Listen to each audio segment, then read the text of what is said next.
Salam damai sejahtera di dalam Tuhan kita Yesus Kristus. Shalom. Puji Tuhan, saudaraku yang kekasih, di mana saja saudara-saudara berada. Kita telah tiba di hari yang kedua pada tahun 2022, yaitu 2 Januari 2022. Dan kita bersyukur oleh karena kita mulai melangkahkan kaki kita di tahun yang baru ini. Dan mari kita tetap percaya bahwa berkat-berkat Allah yang kita telah terima sepanjang tahun 2021 juga akan kita terima di tahun ini. Bahkan harapan kita adalah bisa kita raih itu dan kita bisa terus bersyukur kepada Tuhan. Renungan pagi kita untuk hari ini dengan judul Dialah Raja Kekal. Dan sebelum kita lanjutkan, mari kita berdoa. Bapa di surga, terima kasih untuk semua kebaikan Tuhan dalam hidup kami. Terima kasih Tuhan, kami telah ada di hari kedua di tahun 2022 ini, dan kami akan mendengarkan pekabaran firman Tuhan. Biarlah firman-Mu boleh menjadi berkat dalam kehidupan kami. Terpujilah nama Tuhan, dalam nama Yesus kami telah berdoa. Amin. Sekali lagi renungan kita hari ini 2 Januari 2022 dengan judul Dialah Raja Kekal. Dan ayat inti kita 1 Timotius 1 ayat 17, hormat dan kemuliaan sampai selama-lamanya bagi Raja segala zaman, Allah yang kekal, yang tak nampak, yang esa. Amin. Sekali lagi 1 Timotius 1 ayat 17, hormat dan kemuliaan sampai selama-lamanya bagi Raja segala zaman, Allah yang kekal, yang tak nampak, yang esa. Amin. Pernyataan akan dirinya yang Allah telah berikan di dalam firman-Nya adalah untuk kita pelajari. Inilah yang kita boleh usahakan untuk mengerti. Tetapi selebihnya kita tidak boleh melewatinya. Kecerdasan yang paling tinggi boleh digunakan sampai pikiran itu sendiri lelah dalam mereka-reka keadaan Allah itu. Tetapi usaha itu tidak akan berhasil. Masalah ini belum diberikan kepada kita untuk dipecahkan. Tidak ada pikiran manusia yang dapat memahami Allah.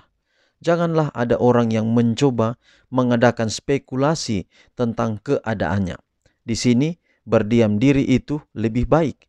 Yang Maha Kuasa itu berada di luar jangkauan perbincangan.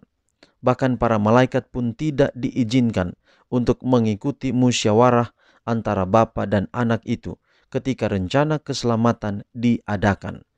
Manusia tidak boleh ikut campur dalam kerahasiaan yang maha tinggi. Kita tidak tahu apa-apa tentang Allah sebagaimana anak-anak kecil.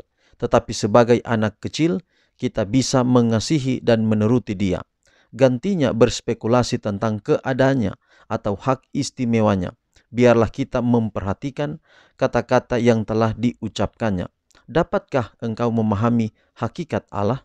Seri Membina Keluarga Jilid 4, halaman 391-392. Dengan cara menyelidiki, manusia tidak dapat menemukan Allah. Janganlah seorang pun dengan tangan lancang menyingkap tirai yang menudungi kemuliaannya. Sungguh tak terselidiki keputusan-keputusannya, dan sungguh tak terselami jalan-jalannya.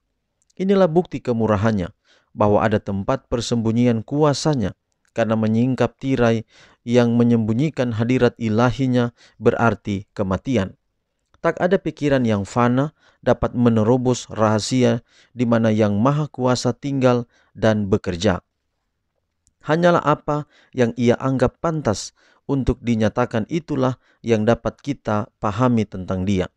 Penalaran harus mengakui suatu wewenang tertinggi itu sendiri. Hati dan kecerdasan harus tunduk kepada Yang Maha Besar. Aku ada. Seri Membina Keluarga, Jilid 4, halaman 401. Puji Tuhan saudara, bahwa kita harus menghormati Tuhan tidak hanya oleh karena kita mengetahui bahwa Yesus telah melakukan perbuatan yang luar biasa bagi kita. Ia telah menggantikan kita di dalam kematiannya di kayu salib. Kita telah ditebus dari segala dosa kita. Tetapi kita menghormati Dia oleh karena Allah pencipta langit dan bumi.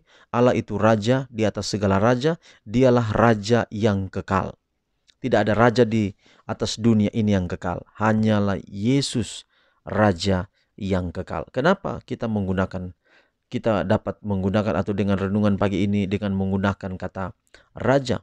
Oleh karena raja ini akan membuat satu pernyataan atau satu simbol bahwa kita adalah bangsa. Kita adalah sebuah bangsa. Dan raja kita adalah Yesus Kristus. Lalu kemudian saudara, kita perlu menyadari bahwa kalau kehormatan, kalau kemuliaan itu hanya untuk Tuhan, maka ingat saudara bahwa kita harus belajar terus waktu demi waktu merendahkan diri kita di hadapan Tuhan untuk tunduk, untuk hormat, untuk memberikan kehormatan, memberikan kemuliaan kepada Tuhan. Bukan oleh karena Allah itu seperti seseorang yang membutuh penghormatan kepadanya. Tetapi penghormatan itu bukan oleh karena kita lakukan itu dengan terpaksa. Tapi ketika melihat kasih Allah dalam hidup kita, kasih Allah yang begitu besar dalam hidup kita, maka kita akan berkata bahwa hormat dan kemuliaan itu layak bagi Tuhan. Bahkan para malaikat pun tidak diizinkan untuk mengikuti musyawarah antara Bapa dan Anak itu ketika rencana keselamatan itu diadakan. Manusia tidak boleh ikut campur dalam kerahasiaan yang maha tinggi. Jadi saudara lihat, ketika Tuhan berencana, ketika Tuhan mengadakan musyawarah untuk menyelamatkan manusia, kita tidak boleh ikut campur tangan di dalamnya. Tetapi yang pasti bahwa Tuhan memiliki rencana yang paling terindah untuk menyelamatkan manusia. Jadi ini adalah simbol tentang bagaimana manusia itu harus menempatkan Tuhan itu di dalam satu taraf, bahwa Tuhan itu perlu dihormati, Tuhan itu perlu dimuliakan. Kita tidak boleh memperlakukan hal yang berhubungan dengan kehormatan kemuliaan Tuhan itu dengan asal-asalan, dengan sembarangan saja. Mungkin dalam aplikasi hidup setiap hari, kadang-kadang kita menganggap remeh tempat ibadah, gereja di mana kita pergi beribadah. Kita tahu kita datang pergi untuk menyembah Tuhan, tetapi kita memperlakukan tempat ibadah di mana Allah hadir itu dengan sikap yang tidak pantas. Hari ini panggilan kepada kita, mari ketika kita melihat situasi atau suasana mungkin dalam konteks ibadah, maka ingat bahwa kita harus meletakkan perasaan menghormati Tuhan. Oleh karena ada kemuliaan, kehormatan, kekudusan yang ada di sekitar tempat di mana kita berada. Tuhan memberkati pekabaran hari ini. Kiranya kita meletakkan hormat, kemuliaan kepada Tuhan. Oleh karena Dia layak untuk itu. Banyak hal yang kita perlu bahas terkait itu. Tapi paling utama adalah Dia telah mati untuk kita. Mari merespon cintanya kepada kita dengan menghormati dan memberikan kemuliaan hanya untuk Tuhan. Tuhan berkati pekabaran hari ini menjadi berkat dalam kehidupan kita semua. Mari kita akhiri pekabaran hari ini di dalam doa. Kita berdoa. Bapa di sorga, terima kasih untuk kebenaran firman Tuhan yang kami boleh dengarkan, kami boleh terima di pagi hari ini. Bahwa kami perlu menaruh hormat dan kemuliaan kepadamu karena Engkau layak.